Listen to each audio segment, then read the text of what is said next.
इन बेशरम लोगों की वजह से तूबा मुझसे कभी भी बात नहीं करेगी। सामना कैसे करूंगा मैं उसका?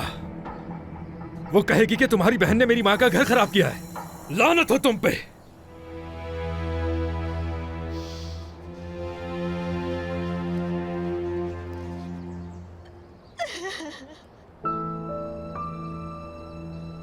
या अल्लाह, ये सब क्या हो गया हमारे साथ?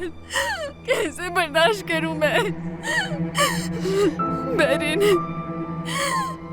मुझे तुम्हारी बहुत जरूरत है।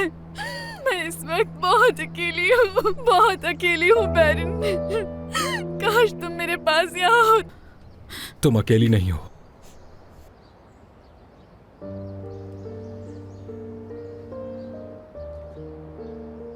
तूबा, मुझे बहुत अफसोस है। जानता हूं ये बात माफी के काबिल नहीं है, लेकिन मेरा यकीन करना, मुझे इस बारे में जरा सा भी इल्म नहीं था, बिल्कुल भी नहीं।